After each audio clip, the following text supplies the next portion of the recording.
Hello, class. Well, we tried to Zoom yesterday, but we only had 3 kiddos show up. So I thought we would try a Zoom tomorrow. Maybe in the evening we can get more people. So I'm going to send your parents a message on Remind about how to get on the Zoom. And maybe tomorrow, let's try 6:30.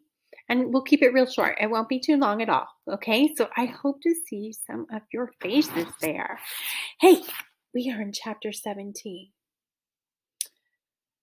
Beaver, Sam, and Hamster-saurus Rex survived detention somehow. But we still don't have a very satisfying end to where this story is going. Beaver left this note.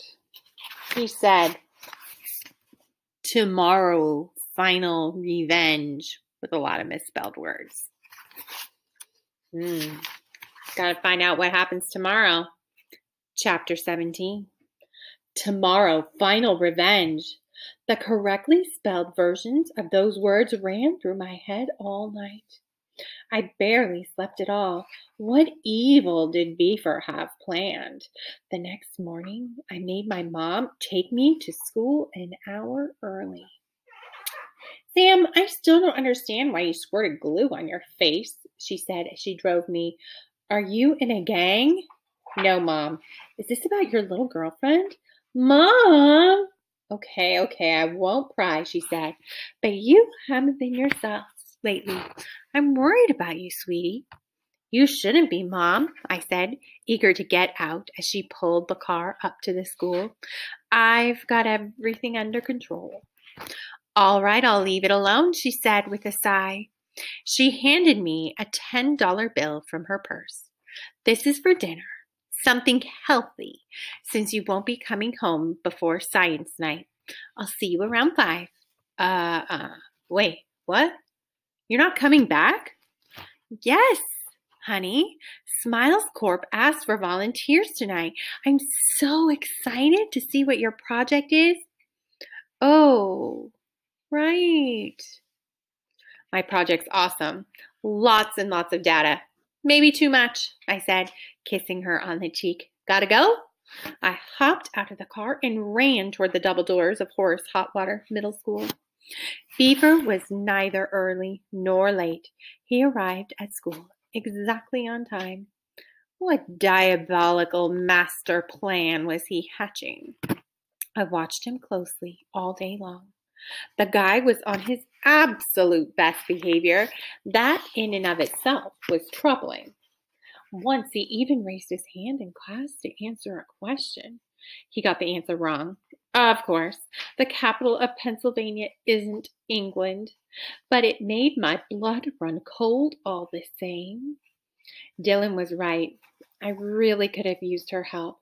I wanted to apologize. At lunch, I tried to talk to her, but she turned her back and walked away before I could say a word. I ate cold tater tots alone. Hammy Rex looked truly pathetic in his cage. When he growled, it was more of a moan. Martha fed him 2 half lettuces. Other than that, he barely moved. The little guy seemed to be practically starving. I had to help him. But how? "And I look forward to seeing what each of you has prepared for tonight," said Mr. Copeland around an hour before school let out. "Word is that Smiles Corp is sending someone to demonstrate one of their new products for you all. Should be quite the science night." For some reason, those words snapped me out of my reverie. I raised my hand. "Yes, Sam," said Mr. Copeland. What exactly is science night?" I asked. The whole class burst out laughing. "Good one, Sam," said Mr. Copeland, chuckling. "See, you don't have to pour glue on yourself to get attention." And he continued our lesson about the French and Indian War.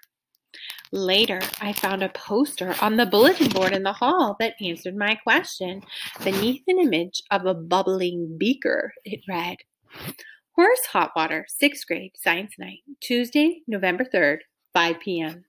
A very large percentage of your science semester grade will be determined by the quality of your research. Don't miss this mandatory event presented by Smiles Corp. Corporations are people and people smile. There's a poster.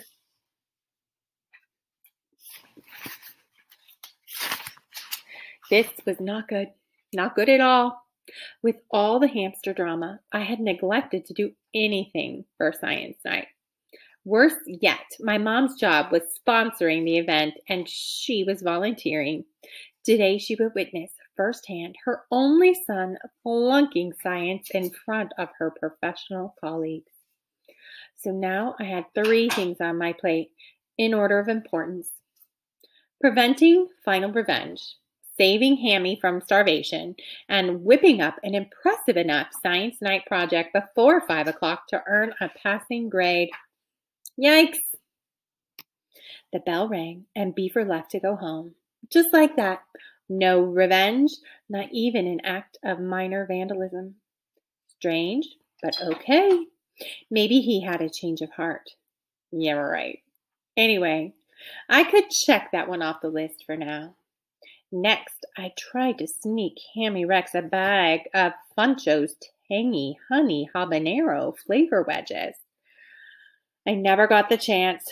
Mr. Copeland met me at the door and shooed me away before I could get anywhere close to the Pet Cat Traz Pro. Sorry, Sam.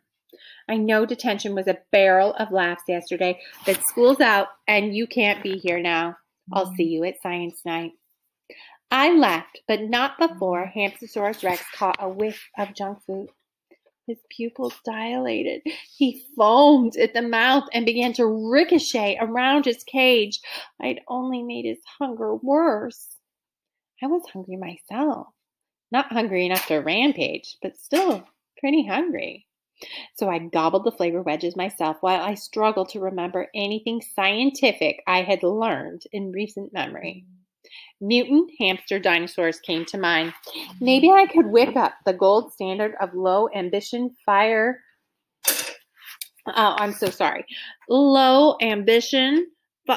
fair projects, the old baking soda and vinegar volcano. Except I didn't have any baking soda or vinegar or a volcano. Could I grow crystals in water? No borax. Electromagnetic nail? No battery. Potato battery? No potato. The clock was ticking. What did I have? I looked inside my locker.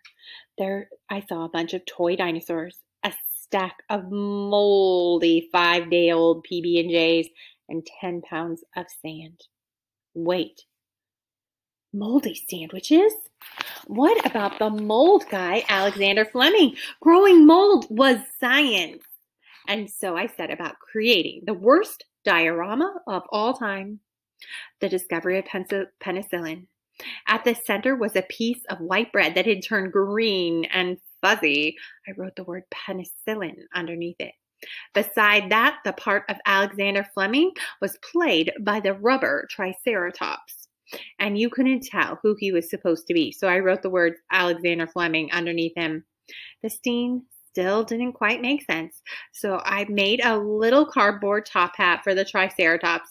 I figured Alexander Fleming might have worn a top hat.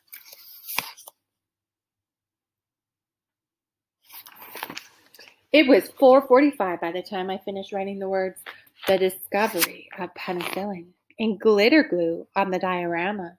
It looked pretty bad. I adjusted Alexander Fleming's hat. In the gymnasium, there was a raised stage with a microphone and enough folding chairs for the whole grade. Principal Truitt and a couple of our teachers were already there. Other kids were already setting up their projects, many of which made mine look even worse. Omar Powell had made an electromagnetic nail. Caroline Moody had made a potato battery. I overheard Dylan explaining her project to Julie Bailey. I invented these ultralight prototype golf discs, said Dylan, holding one up. It was sleek and red and beautiful. According to my test, they fly up to 40% farther than anything available on the market. I feel like my discs could revolutionize the sport. It's not really a sport, said Julie. Yes, it is, I said before Dylan could. By 2031, it'll be more popular than devil sticks. Anyway, those discs look awesome, Dylan. Nice work. Thanks, Sam, said Dylan before she remembered she was still mad at me. I mean, whatever. Also, I wanted to tell you that I'm really sorry for being a jerk, I said. I shouldn't have lied to you. I hope you can forgive me. Dylan stared at me and didn't say anything. Maybe she was still mad? At least I'd finally said what I needed to say. I sighed and walked on. I saw Martha Cherie arranging 7 poster boards outlining optimal tuna consumption for a healthy diet, with loads of charts and graphs and diagrams.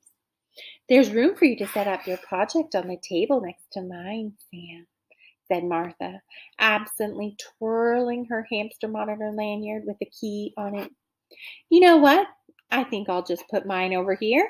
I pointed to a spot between Wilbur Weber's jar project, a jar full of snails and simply titled Snails, and Jared Kopernik's, which seemed to be a 3-foot ball of rubber bands with an ice cream scoop sticking out of it. Yep, this was more the discovery of Penicillin's League.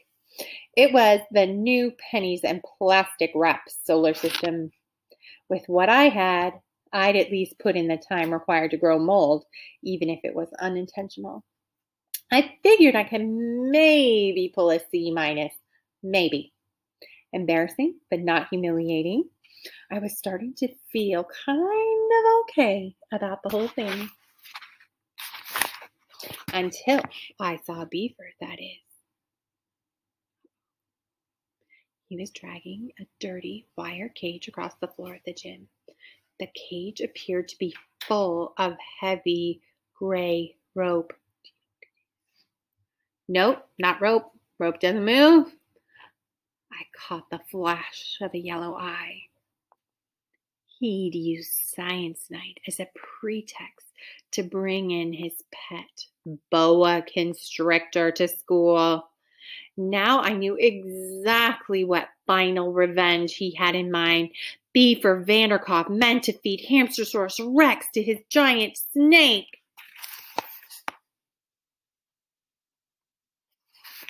And that is the end of our chapter.